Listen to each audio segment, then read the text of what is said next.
From the magnificent Midwest, it's the Suzanne Venker Show, where men and women are equal in value, but wildly different by nature. Join us here every week when we have unfiltered conversations about love and marriage, work and family, and everything in between. If you need some confirmation, some affirmation, or some inspiration, you have landed in the right place. This podcast is all about exposing the false cultural narratives that are undermining your ability to be successful in love. Welcome to the first episode of my new Money and Marriage series. Today we're going to discuss what millennials get so terribly wrong about money and marriage. But first, a few quick announcements. So I received an email the other day from a man named Martin, and the subject line read simply, "Help." And his message was, "Counseling, please, for men." So I wanted to respond to that here because I'm not sure people realize that I do coach men. If you all go to the coaching page of my site, suzannevenker.com/coaching, you will see that I'm still available for single sessions. And yes, that includes men. And so you can sign up for that there.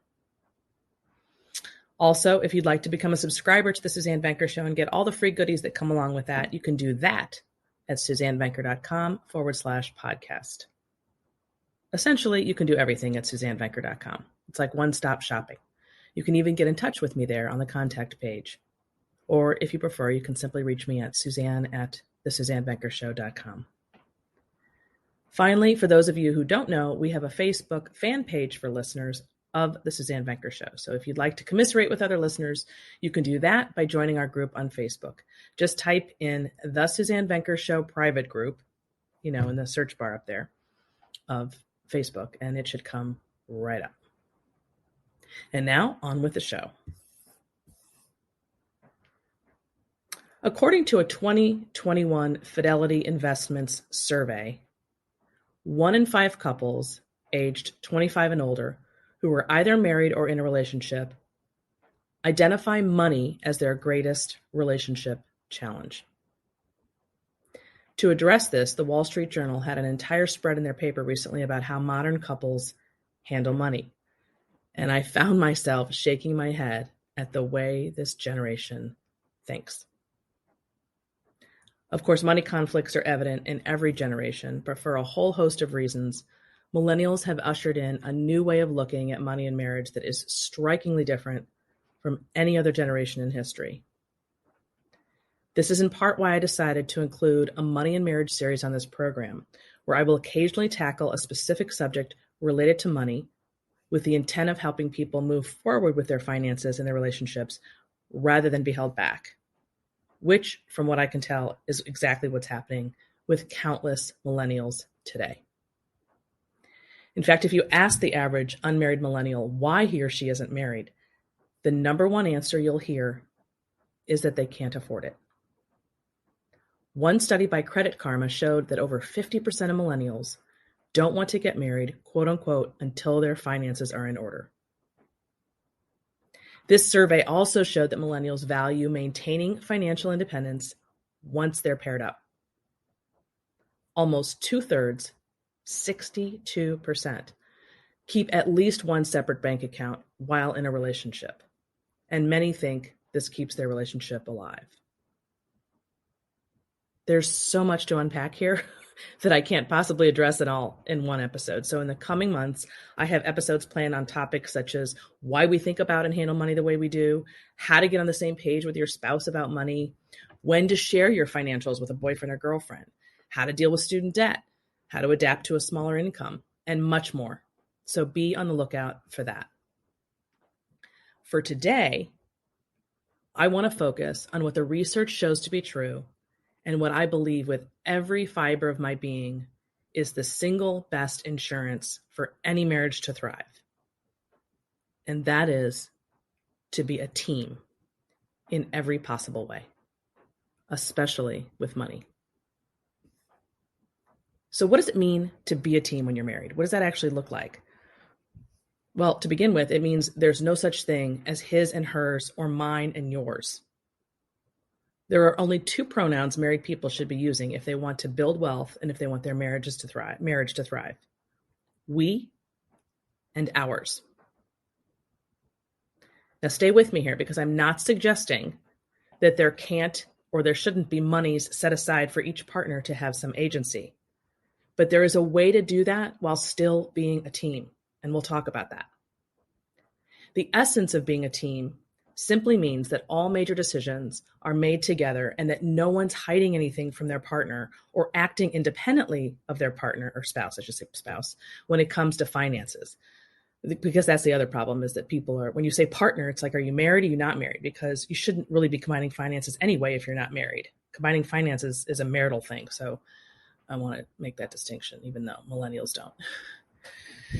Now, I know there are plenty of people who insist that having separate everything works for them. And if both partners are happy with this arrangement, their marriage is thriving, I'm not suggesting they need to change. But I would argue that these couples do not have true intimacy if they're acting independently of one another, because they're essentially roommates rather than spouses. Also, this arrangement tends to feel like it's working until the wheels come off, when a big purchase or a calamity of some sort has to be resolved. In other words, as long as life is running smoothly, and if a couple can avoid any hardship or surprises throughout their lives, and you can see where I'm going here, separate finances may work. But of course, that's not reality. So this concept of being a team is not the mindset of the average millennial, which is the reason, in my opinion, so many of those in this cohort who are married find themselves stuck.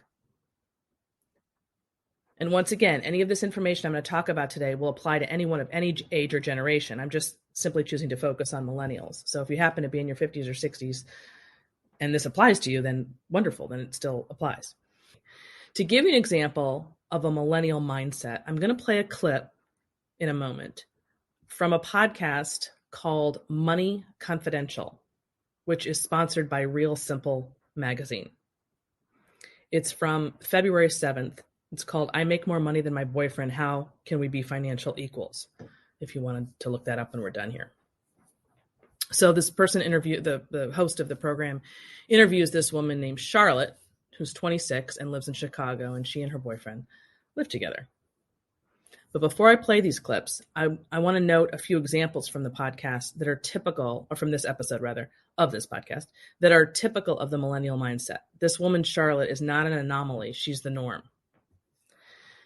So she talks about how they've been together for 4 years. And actually, you all have probably heard people who've been together for much longer than that before they're married, right? 4 years together. And they talk about how the next step, they're going to take this relationship to the next step, because they truly believe this is the next step after 4 years, is to cohabit. Like marriage is like way down the road. You're together for years and years, then you live together, then maybe you get married. That's the average process now when you talk to this generation. And I have an episode coming up on cohabitation, which, I mean, really, it's just about avoiding making a grown-up decision. That's what it is. It's just it's dragging out life beginning, really. The settling down process, and it's done in the name of money, which we're going to get to all that. So that's one thing, is this idea of being together for years, and then the next step is cohabitation. Of course, that's not a step up in a relationship. That's definitely a step back. But at any rate, they also talk about, they use the word partner. She uses the word partner instead of spouse, and never use the terms husband and wife. It's always partner. So everything's very murky, and no one knows what you're talking about, like I was mentioning before, whether you're living together or married. And that's obviously, those are not the same thing at all, but they think of them as the same thing. And then another thing you'll notice is that everything has to be 50-50. And that means that each partner, each spouse, each person has to perform identical tasks in order to be deemed equal. And if that's not happening, the farther away they are from that, they think they're moving backward. And so the goal is always performing these identical tasks as though men and women are the same, which leads into the last one, And that's their false belief that there are no differences between the sexes and that everything related to gender roles is socially driven as opposed to being a biological imperative. So that all of those four things right there is an example of a mindset that the average young, let's call it the modern generation, has today, which is part and parcel of why they struggle so much in their relationships, because they're looking at the whole thing wrong. That's my argument here on this program today. So now I'm going to play 2 clips from this podcast for you, and then we'll talk about it. Here's the first one. We try to clean the apartment about once a week. Usually Sunday morning is our cleaning time. And I do 3 of the rooms that are relatively easy, like vacuuming, dusting, that kind of stuff, just picking up things. And then he does the bathroom and the kitchen, which I would not want to do. So he does the things that I don't want to do.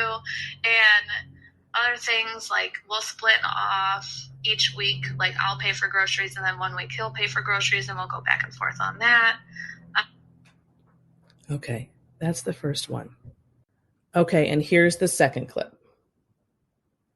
At the end of the day, we definitely want to have our own bank account still, because I don't ever want to tell him how to spend his money, and vice versa. If he told me I couldn't buy something, I'd be like, who do you think you are? How about a joint savings account? Because it seems like a lot of the pain point is, again, planning for this shared future, right? That's where the logistical things kind of feel more tense, more than the checking account expenses. You seem to have a system for that. I think a joint savings account is honestly the best route forward for us. But one thing that I worry about with that is kind of what we were talking about earlier. We'll both see the balance that's in there, or whatever the term is, and I'll know how much I'm putting in, and then in return I'll know how much he's putting in, and I feel like that could cause some issues in the future. Like, well, I've put in $1,000 and you put in 400, and hopefully it's not that much of a difference, but just giving an example, I could see something like that in the future causing issues.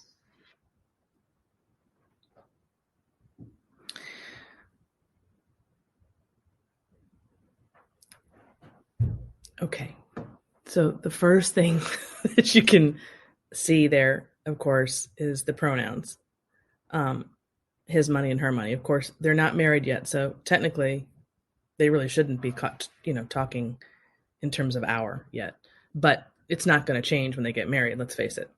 At the end of the day, you can see that the number one, what stands out to me, I don't know about you guys, but what's glaring about it is this attitude. It's the approach and this attitude that is very roommate-like. And not just because this couple is currently living together. They will take this mindset with them into the marriage because they're not really getting married in the true sense of the word.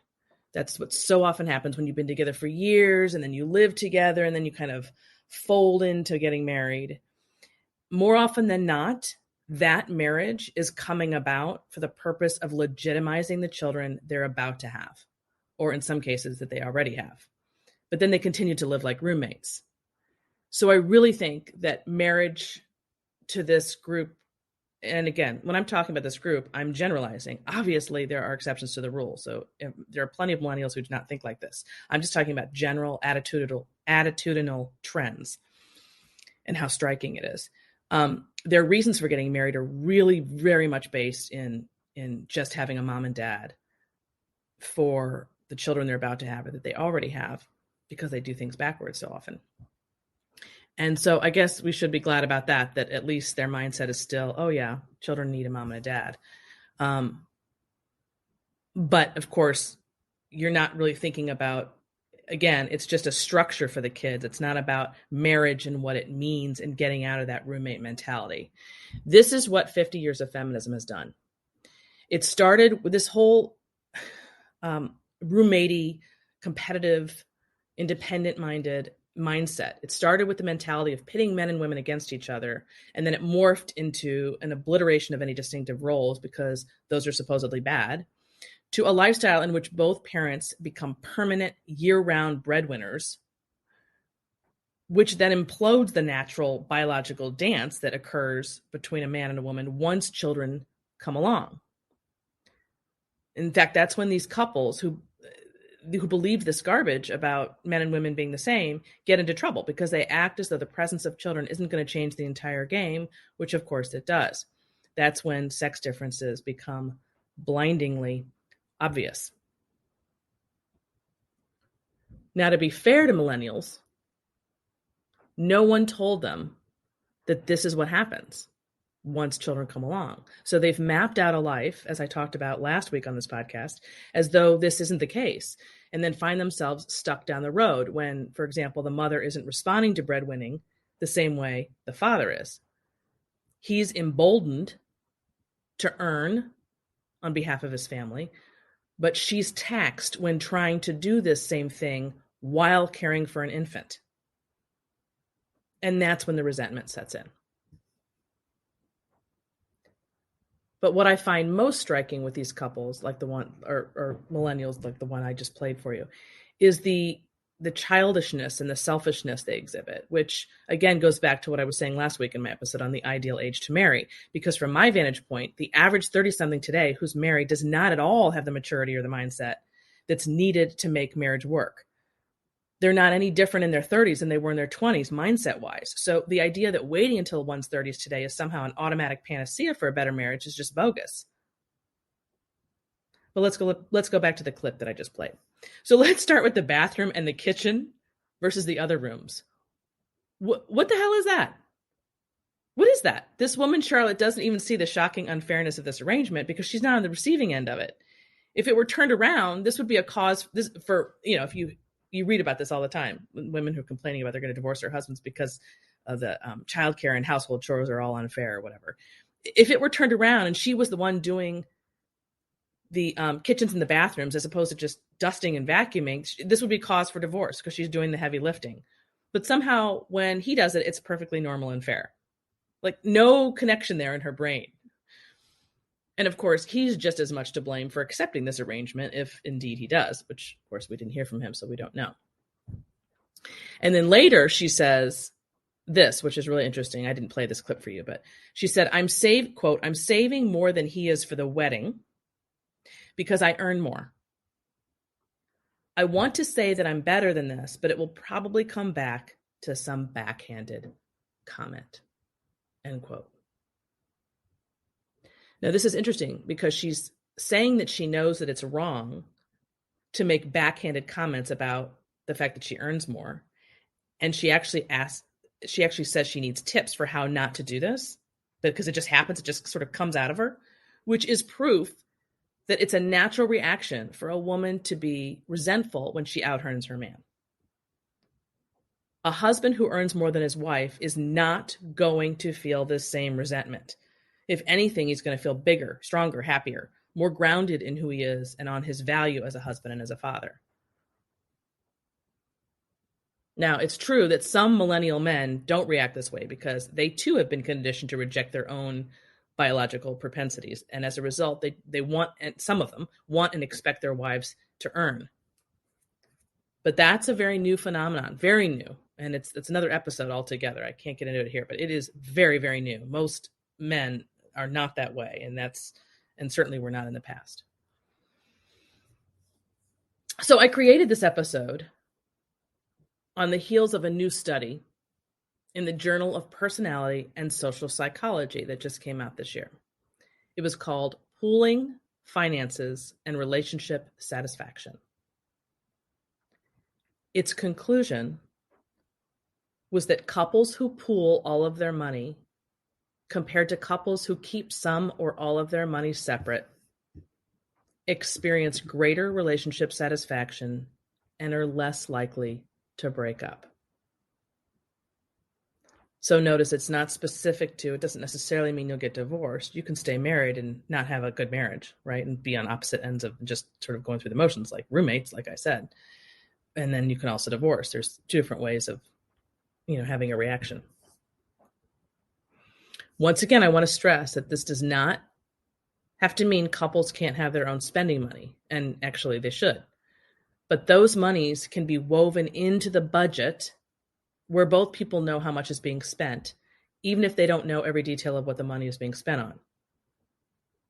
So for instance, my husband, Bill, and I don't have to account for every penny we spend when we're not in each other's company, obviously, but we do know how much is being spent so that it can be factored into the budget.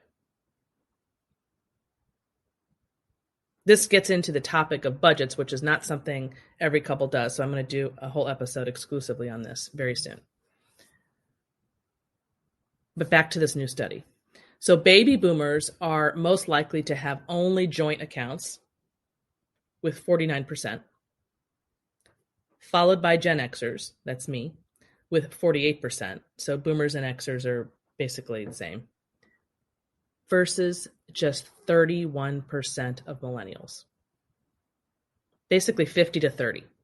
That's exactly what I meant when I said that while couples of every generation struggle with money, there's something very unique about how millennials are dealing with money in a marriage. The co-author of this study, Emily Garbinsky, says that she finds many couples tend to avoid discussing money. Quote, couples admit that they don't like talking about finances with their partner. They anticipate conflict. They think that if they talk about their finances, that they're going to end up fighting about it. End quote. So therein lies the rub. This isn't really about money.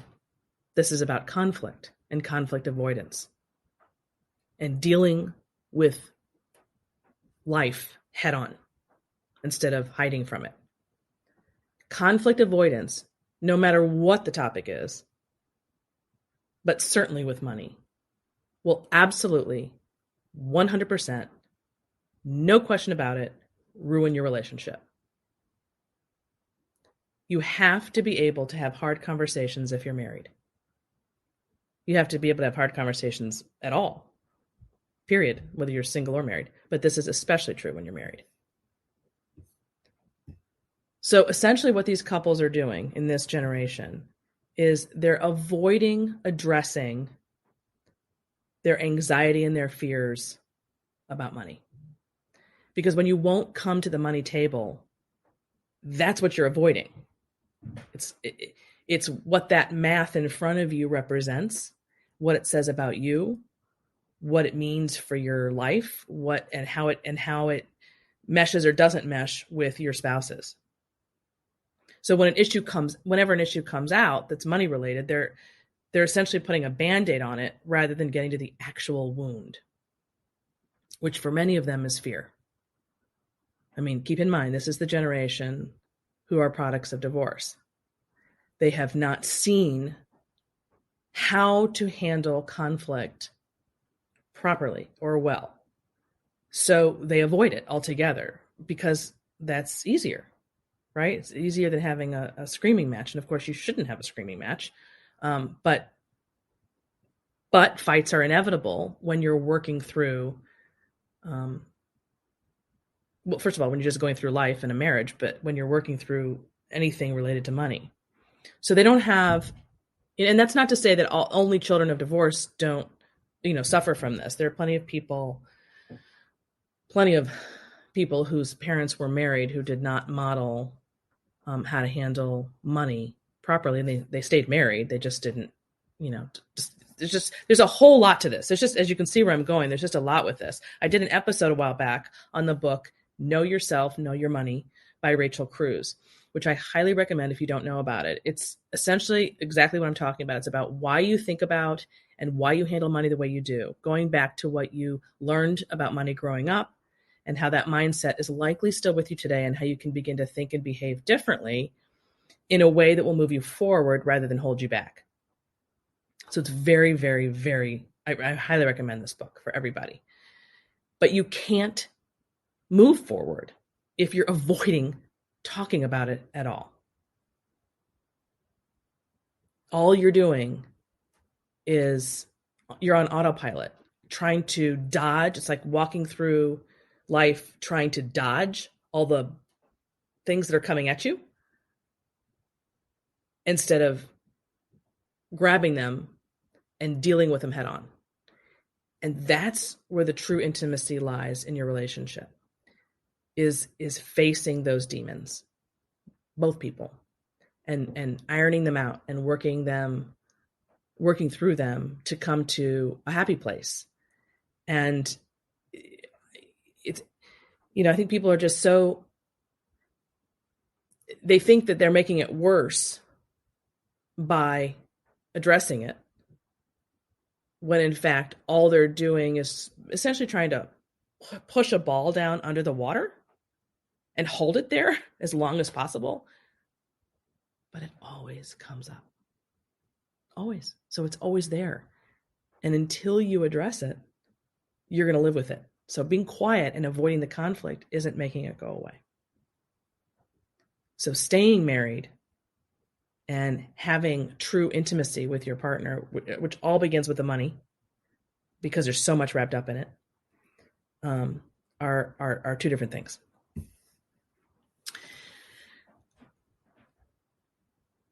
Here are some, I want to address some of the myths millennials believe too, that are, again, holding them back, in addition to the just general conflict avoidance.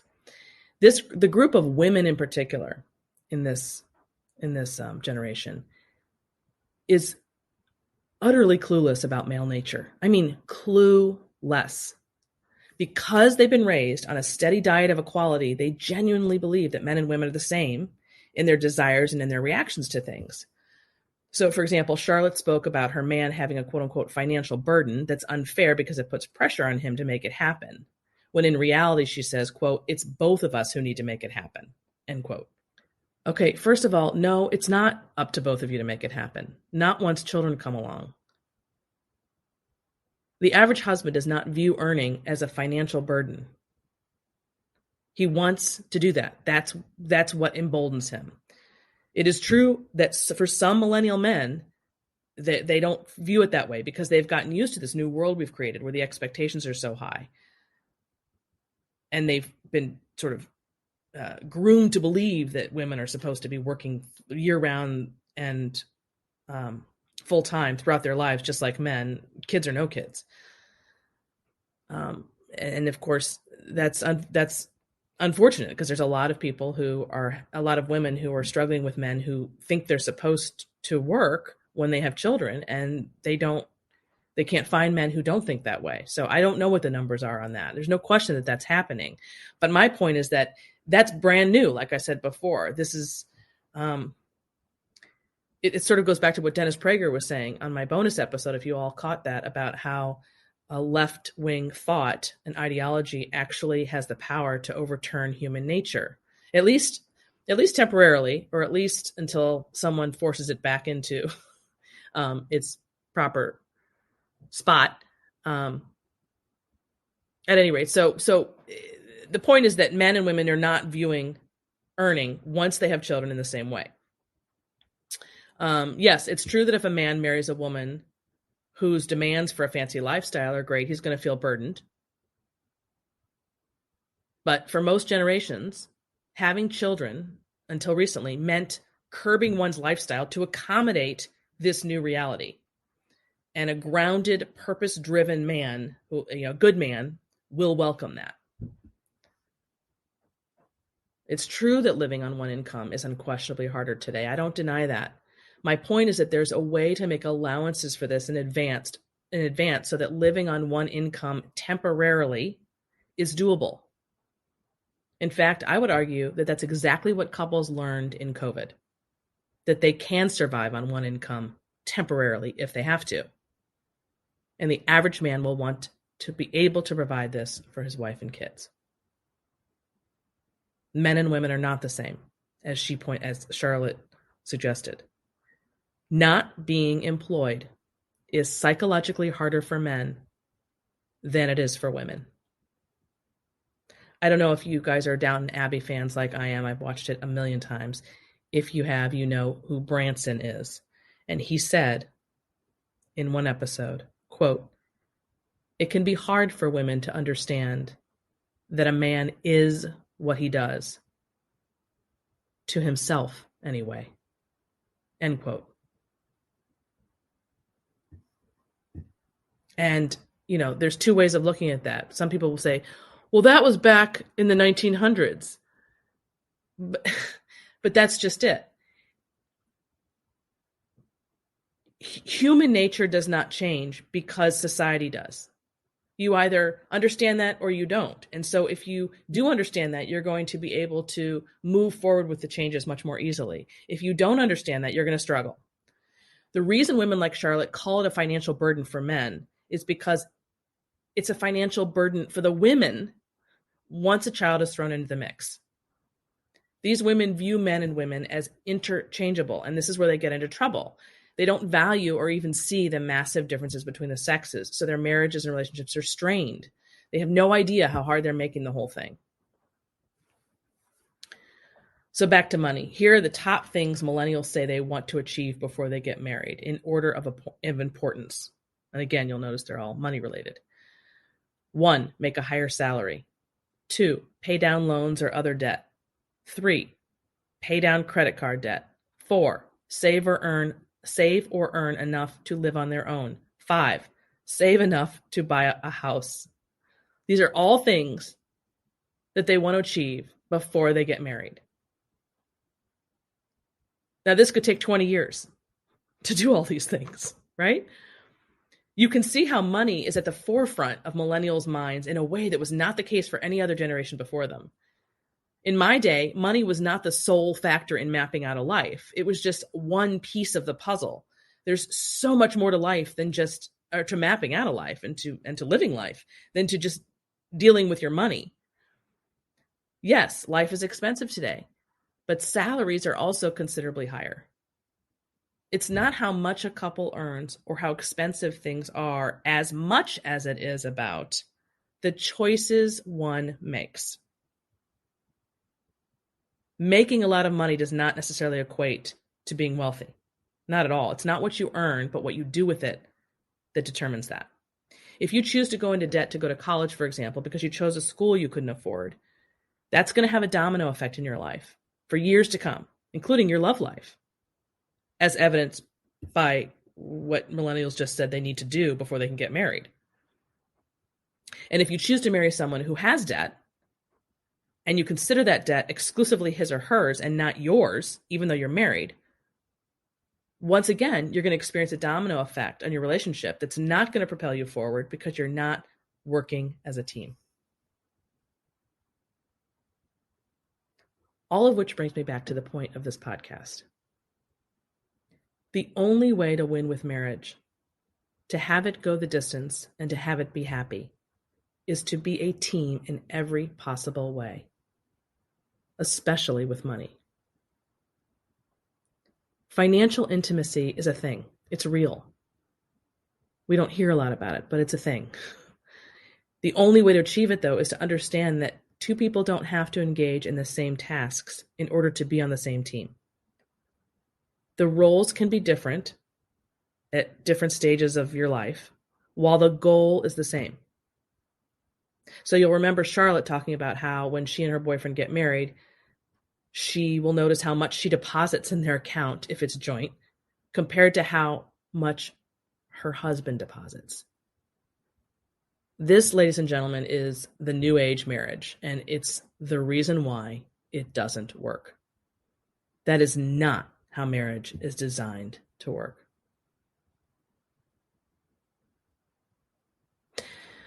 Millennials have what I'd call a tit for tat mentality, or this idea that men and women have to perform the same tasks, like I said, in order to be equally valuable. And there's just no understanding that while men and women, in many cases, but not all, may be equally capable of doing something, it doesn't mean they don't each have something unique to offer, and that they don't have different motivations for what drives them. And it's this cluelessness about money and marriage that's causing millennials to struggle so much in their relationships. They just don't get it. There's so much more they have to learn about really two things in particular. One is gender dynamics or sex differences. And the other is wealth building, how you do that and how working together, if you're in a relationship or, well, again, going back to marriage, because I don't advise combining finances if you're not married. But at any rate, regardless, to do that, you're going to get, if you have the same goal, you're going to get there much faster if you're doing it together. That's my point. But they just weren't schooled in this department. And so many of them are just muddling through trying to figure out why it's so hard, when a massive shift in their mindset would solve their problems. They're holding on to a false narrative in their heads about money and marriage. And because they don't want to do it the way their parents did it, they think the way they're doing it is somehow better. And of course, there's absolutely no evidence that it's better. In fact, if anything, it's showing that it's considerably worse, because people, they're in debt. They can't get out of debt. They're not getting married because of the debt. I mean, the list goes on. They're comparing each other's, again, being more competitive than a team. And they're just going about it in the wrong way. And that's why it's not working. So until they shift that and move into team mindset, they will continue to fail. So as I said at the beginning, I can't explain and talk about all of this here in one episode, which is why I'm going to be covering this topic piecemeal over the coming months. So if you have a millennial in your life who's struggling when it comes to money or marriage, please send them on over to the Suzanne Venker Show. And that wraps up today's episode. Please share this podcast with at least one friend or family member you think would enjoy it. And don't forget to leave us a review on whatever platform you're now using. Finally, you can reach me at Suzanne@thesuzannevenkershow.com. Thanks for listening, everyone. Have a great week.